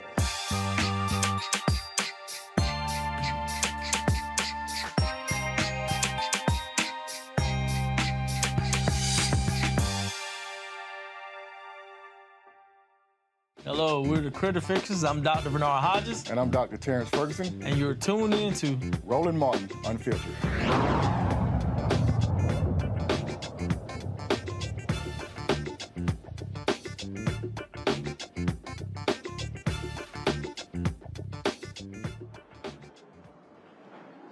A Georgia prosecutor's office withdrawing from criminal cases as a result of the decision by Atlanta to build Cop City. DeKalb County DA Sherry Boston cited disagreements with Georgia Attorney General Chris Card, including the decision to charge a legal observer with domestic terrorism as a reason for her decision. Now Card will have sole oversight regarding more than 40 additional cases connected to the Stop Cop City movement. Those people are facing domestic terrorism charges in connection with violent protests. Protesters say the charges are overblown and are meant to scare others from joining the movement against the $90 million training center. This Amakongo is big here, and this is part of the issue that we're having in Republican states, in red states, where you have African Americans who are DAs and who take a different view than many of these white conservative attorney generals. Yeah, Roland, and this is a really big concern for me. You know, we have to respect, Ms. Boston for standing on her principles and values and saying, I'm not going to be the one to issue these types of marching orders on these protesters. But then at the end of the day, they're left in his hands. And we saw how this worked out with Ron DeSantis and how he weaponized voting with former inmates who actually had the right to vote or weren't sure about their vote, what their voting status was, and the terror that was inflicted on the community. This is a country where the Senate and the House have not made domestic terrorism something that is, really on the books. They're not calling organizations like the Proud Boys and all of these other groups domestic terrorists, though they're doing it in places like Canada with American organizations. But here we see in Georgia right now, this is going to be the next example where this DA is going to use his authority to rain down terror on these communities. And who's going to be the people who are going to be out there following his marching orders? The same people who are going to be the occupants of Cop City. And so we have to figure out a way to continue to use, we have to continue to use platforms like this to raise this awareness, because we have to start getting the attention of the Justice Department with these types of issues that are going on. We got to remember the Justice Department was founded, after slavery ended, right? And so we have to understand that there's a mission and a history that's there, that we have to keep doing this work to attract federal attention. And so I'm hoping that the Justice Department will see what's going on. You can't be charging protesters with domestic terrorism. We're not seeing any acts of violence, of murder, of threats, of people showing up at people's houses and vandalizing these things. Folks, and I know there's different levels of protests that are going on, but now that he's the main person in charge, this is just going to be a blanket charge. It's going to be thrown against everybody, many of whom I'm sure do not have the resources needed to actually fight the state. And so they're going to need support in that way as well. Julian. Cop City is an aggravation. It's aggressive. It's unfortunate. It's wrong. And this DA or whatever he is going at it the wrong way. Obakongo is absolutely right. about everything he said about this, but it's more than that. What we have here is an attempt to weaponize land against people who need land, weaponize space against people who need space, weaponize in so many ways this police industrial complex against the people who live around there, and it's absolutely wrong. So as Obakongo has said, and I fully agree with him, I don't always fully agree with him, but I do today, I think that what we have to look at is how we push back on this and who pushes back on it, and whether the state legislature and others can push back on it, whether or not there's federal legislation to push back on this. This Cop City is wrong, and then to say that people who protest it, who have their First Amendment rights to protest it, are going to be essentially railroaded into criminal possibilities is wrong. We know that this is wrong, and I'm just disappointed. Atlanta is a city that is still majority Black. The city council is majority Black. Why did they do this? What are they thinking? That's the question that I have. All right, folks, I told y'all what was going to happen. Did I not tell y'all what was going to happen in this country when it came to DEI, when it came to CRT, that it wasn't just about CRT? I wrote about this in my book, White Fear, and I kept trying to explain to people what was going on. Now we're seeing it in Wisconsin. The legislature, the Republicans in Wisconsin are literally threatening to strip all DEI programs across the state of all the state's university system. Why? Because they're angry that state officials were defending DEI. Again, there are 180 related DEI programs, jobs in the state's systems, 13 universities, okay? So what are they trying to do? Affect their budget. They have folks, a $7 billion state budget surplus, largely due to money coming from President Biden and Democrats in Congress. And so they say the university, the system could get $32 million back if they decide not to have DEI. Julian, this is going to continue to happen. We've already seen it in Texas. We've already seen it in Florida. Where Republicans are in charge and where Black people are, this is going to continue. It's going to continue because they've laid out a gauntlet, which is a wrong gauntlet. They keep saying that this is reverse discrimination. They just don't want the truth. DEI programs, if you look at them, I was just looking at a report earlier, it's really about white women more than anybody else. It's not about Black folks, Latinx folks. It's about white women being included. So basically, but these white women so are repelled by us that they will not get down with it and say, this is ridiculous. But more than that, the whole concept that you can't teach the truth. I have a faculty member who just moved to Florida. He got a letter that said, you cannot mention the words diversity, equity, inclusion, or race in your class. This is a Latinx brother who teaches Chicano studies. So what's he going to talk about? But that's not unusual. It's happening all over the country. And what we have to do is push back. And Roland, here's the deal. Too many people are scared, not scared, but scared. And they're not willing to push back. Any member, any Black, brown, Asian, Latinx person who is a member of anybody's faculty needs to be a part of something to say, we're pushing back. This is unacceptable. But so many folks are under the radar. They're trying to get tenure. They're trying to go along to get along. And as long as they go along to get along, the devil is going to go along to push us out. So it's absurd. Wisconsin, I'm surprised at, but not so totally surprised. We know that Florida and Texas have been leading the pack, and we don't know where else it's going to happen. But what's going to happen is that you're stripping the academy of the ability to teach the truth. McCongo, I'm not surprised Wisconsin is doing this because the Republicans there, they have gerrymandered themselves into power, and they have been dominating and controlling, even stripping the Democrat governor of his powers. But what I'm trying to get people to understand is they are going to drain the money. And I need black folks to understand that you're going to have to be countering this because it's going to happen. Tennessee, but you just rattle these states off. Okay, we already see Florida. We already know Texas, Mississippi, Alabama, Louisiana, Georgia, Tennessee, Arkansas, South Carolina, North Carolina. It's a lot of black folks in all those states. You're absolutely and right. They don't vote.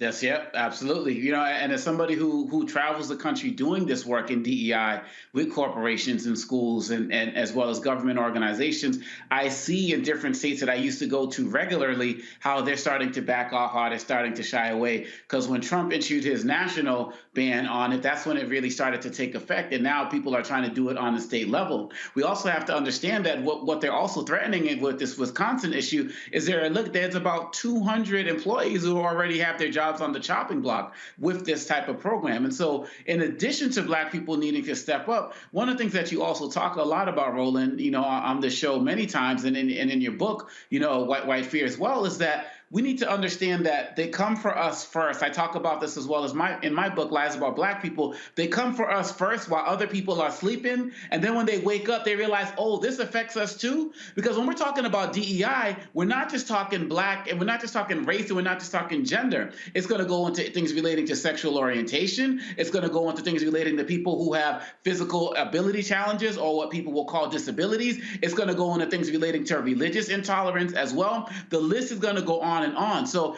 if people haven't realized by now that you got to jump on these issues that are directly targeted at black people first before they invariably go towards everybody else, you're going to turn around and there's going to be nothing for you. And so students, this is the time where y'all got to start getting together and protesting, because it's the whole Wisconsin system of 13 schools, I believe. Y'all got to start showing up at dean's doors and other places to demand this. Parents who are sending your kids there, you got to do that as well. Sponsors who are giving grants and different things, you got to put pressure on these politicians as well, because if you don't do that, this is going to be the next example of you know, Wisconsin becoming like Florida, becoming like what's happening in Virginia as well. We have the power to stop it in voting in our elections, but also challenging the university, really getting people don't want to march anymore. People don't want to shut stuff down. The people who are involved in this shouldn't be able to make it to their offices. I'm not talking violent threats. I'm talking about people getting in their way, letting them know you're going to address us. But unfortunately, Roland, too many times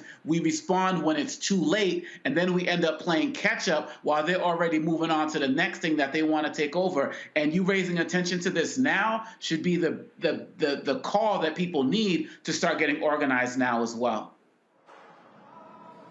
Folks, let's talk about what's happening with the police in Ann Arbor, Michigan. They're no longer basic traffic stops. The police department has said that they are not going to, the new measure is going to prohibit Ann Arbor police officers from stopping or detaining drivers based on race, religion, gender, or socioeconomic status. Officers are also prohibited from stopping drivers based on equipment violation offenses, except when the violation poses an immediate risk of danger. The decision was made to build trust with the city's minority population and limit interactions with police officers. It comes just a day after the City Council introduced an ordinance of the same policy to be written into the city code. It had received unanimous support at the City Council meeting and is expected to pass when voted on in July. This matters, Julian, because we've covered too many of these stories where traffic stops, basic traffic stops, escalate. I saw a video the other day where a cop stopped his brother and said that he made a legal lane change, but then said he stopped him because the air freshener that was hanging from his rearview mirror, he said the law says there can be no obstructions for the driver. An air freshener. An air freshener. You know, Roland, we've talked about this time and time again, the issue of why you stop people and what it's about, and discretion, your discretion. So these police officers are using their non-discretion to just stop black and brown people because they feel like it, because they want to, and they get away with it. So any move to say you don't stop people behind bullshit excuse my language, behind bullshit is unacceptable. And if we stop these pulling over people for minor offenses, the number of people who are harassed, beaten, tased, killed will go way down. It's just an absurdity, and the discretion issue is the issue. Who gets discretion to stop who? Omakongo. This needs to be national policy. I mean, the fact of the matter is, all of us, no matter our background in academics, professional, journalists, whatever, we know our hearts still can skip a beat when the cop rolls up on us. And we also know that there's been financial incentives in many of these counties in terms of pulling people over to raise revenue as well. But in this day and age, when you got cameras everywhere, it's so easy to get people's license plates and send citations to people. That is what needs to happen right now, because as we said, too often this ends up in a violent situation. But let's also be mindful of the fact that just coming off of your story with Wisconsin, where this is what happens when you have a state that's run democratically from top to bottom.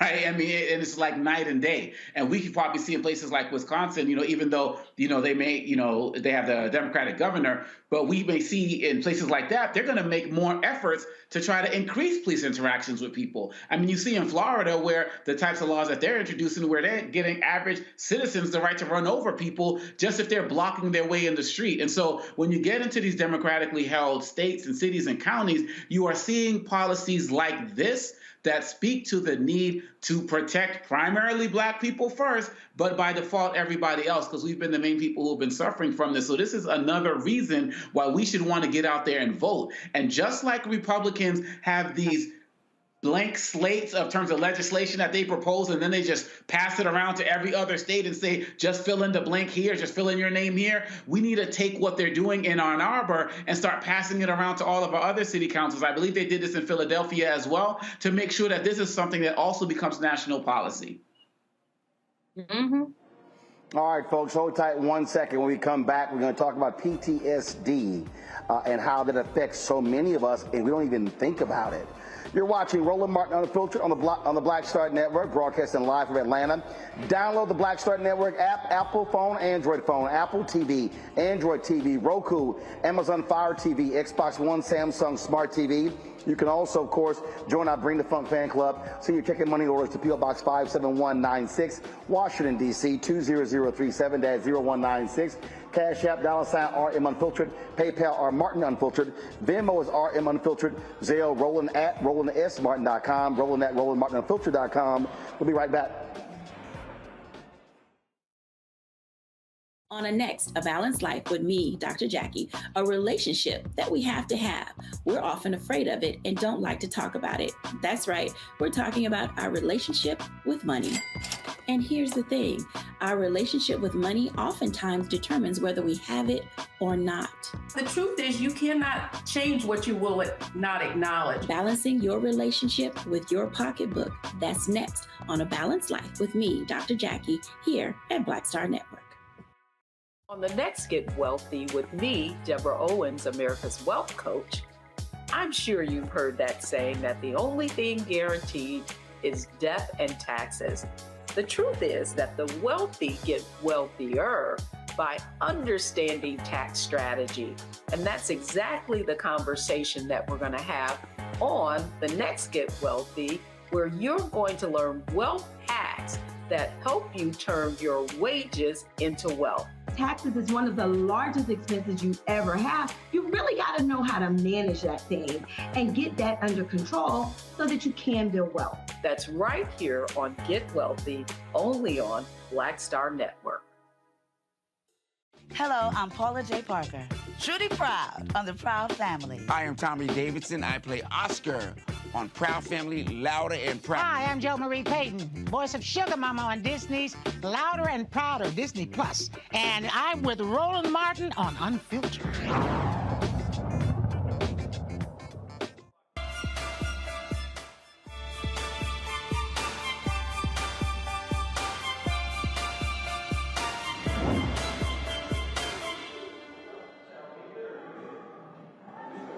Folks, June is PTSD Awareness Month. It is an issue a lot of people really don't think about. We don't think about this in terms of veterans, but the reality is anybody who has had to deal with any type of trauma suffers from PTSD. Joining us right now to discuss this is from Texas, Dr. Estrelita Bruce, a licensed professional counselor.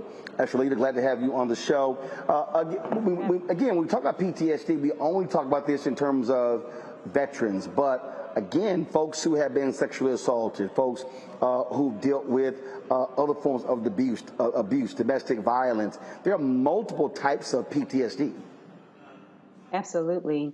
Thank you so much for having me, Roland. I really appreciate it. Well, PTSD is a post-traumatic stress disorder. It develops in some people who have experienced, as you mentioned, very shocking, scary, or dangerous events. But before we discuss PTSD, because the trauma is post-trauma, so it's important to understand what trauma is. And so the definition of trauma is anything outside the normal range and usual ability to cope with stress. So when you think about trauma, it's something that is unexpected. And so if you think about what is actually within the normal range, think about those everyday life stressors, having to deal with traffic or even having to meet deadlines. That is something that is usually within our normal, usual ability to cope. But when you think about something that's outside of that range, such as the things that you mentioned, when we're talking about abuse, we talk about war, even vicarious trauma, something that we can actually witness. These things can truly impact us in such a way that those traumatic symptoms do not go away. And so it impacts our everyday lives. And so with that being said, this is where a lot of us can be diagnosed post the stress, post the trauma, because it's something that is very difficult to manage. Well, I'll tell you. So I'd love to get your thoughts on this. So how about the story out of Chicago, which got lots of attention over the weekend, where this man started viciously beating this black woman in a restaurant in Chicago. Her son goes out to the car, gets a gun, comes back, kills the man.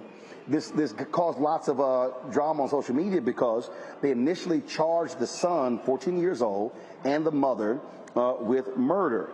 Decision was made today to drop the charges against him. That's one thing.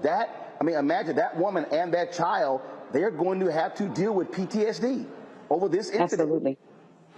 Absolutely. That is so unfortunate that happened. And if you think about the altercation that happened, the reason why, not saying that it's the right thing to do, but when you think about in those moments of fear, we all have that kind of natural fear built inside of us because it's our way to respond to danger. We can either fight or flight. We can either fight or we can either flight as in move away, or sometimes we often freeze. But in this situation, there was certainly a fight that happened that ensued.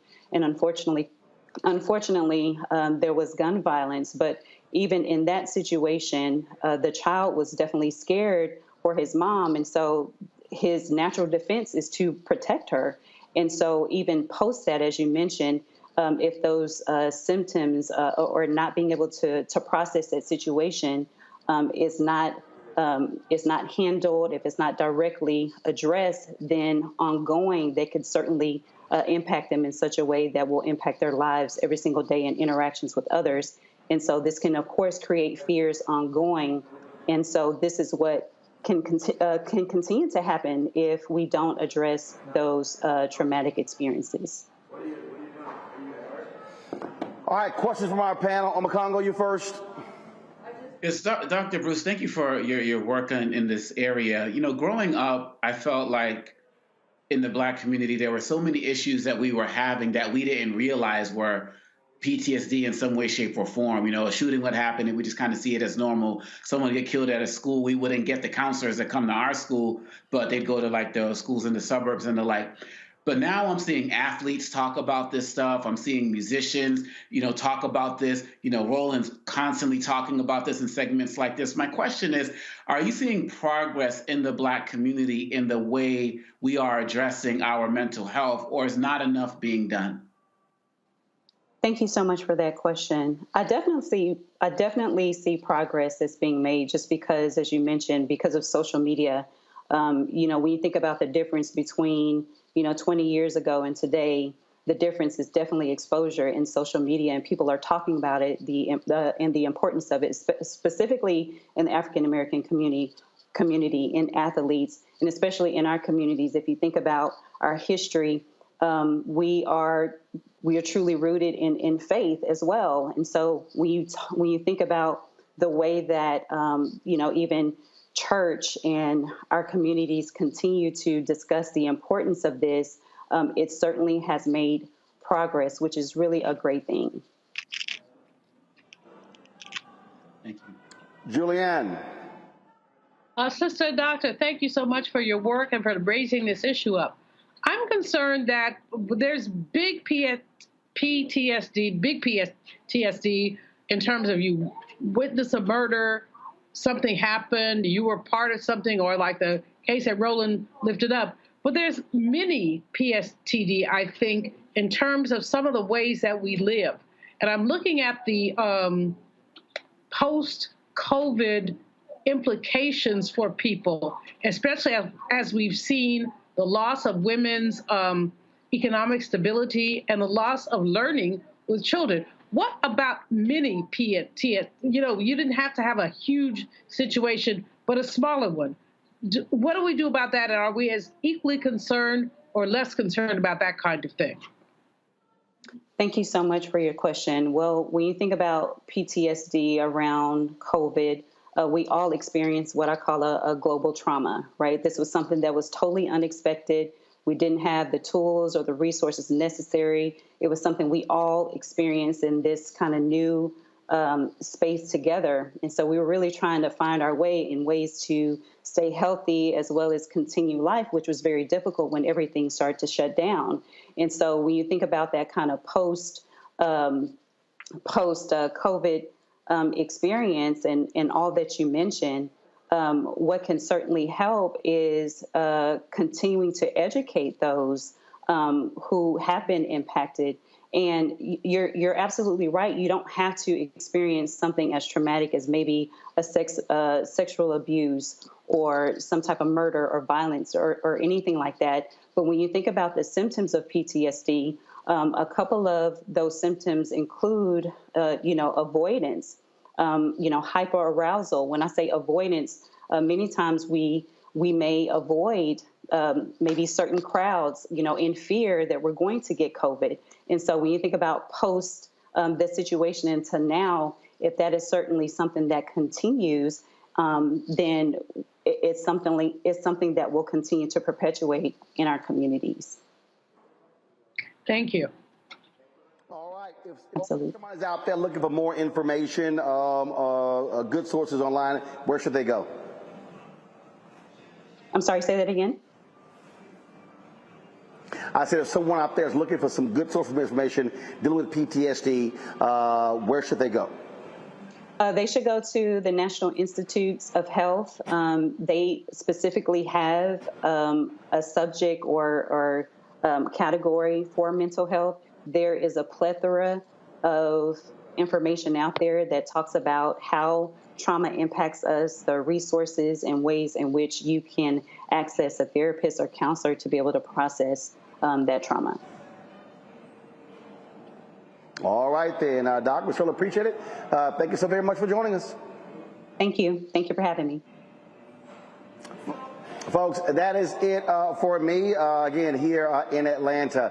I want to thank you folks with the Lawrence Taylor Family Foundation for work with them in this golf tournament. Don't forget, if you want to support the work they do with kids, with sports, text LT56 to 41444. That's LT562 41444, or go to the Lawrence Taylor Family Foundation.org. Folks, that's it. I'll see see you tomorrow. Appreciate it. Thank you so very much. Don't forget, download the Black Star Network app, Apple phone, Android phone, Apple TV, Android TV, Roku, Amazon Fire TV, Xbox One, Samsung Smart TV. You can join our Bring the Funk fan club. Your dollars make it possible for us to do what we do. Send your check and money orders to P.O. Box 57196, Washington, D.C., 20037-0196. Cash App, $RM Unfiltered. PayPal, R Martin Unfiltered. Venmo is RM Unfiltered. Zelle, Roland at RolandSMartin.com. Roland at RolandMartinUnfiltered.com. And of course, we want you to get a copy of my book, White Fear: How the Browning of America is Making White Folks Lose Their Minds. Available at bookstores nationwide. Ordered on Amazon. You can also download the copy on Audible. That's it. Y'all take care. Holla! Folks, Black Star Network is here. Hold no punches. I'm real revolutionary right now. Black power. Support this man, Black Media. He makes sure that our stories are told.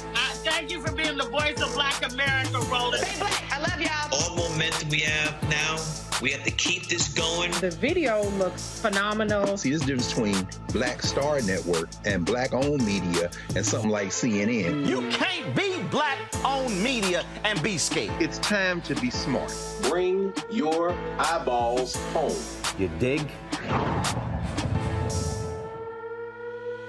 Pull up a chair. Take your seat. The Black Tape with me, Dr. Greg Carr, here on the Black Star Network. Every week, we'll take a deeper dive into the world we're living in. Join the conversation only on the Black Star Network.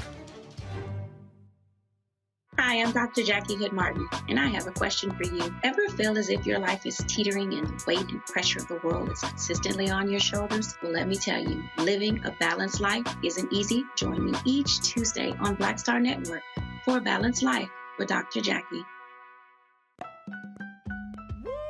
We're all impacted by the culture, whether we know it or not. From politics to music and entertainment, it's a huge part of our lives, and we're going to talk about it every day right here on The Culture with me, Faraji Muhammad, only on the Black Star Network. I'm Deborah Owens, America's Wealth Coach, and my new show, Get Wealthy, focuses on the things that your financial advisor and bank isn't telling you, but you absolutely need to know. So watch Get Wealthy on the Black Star Network.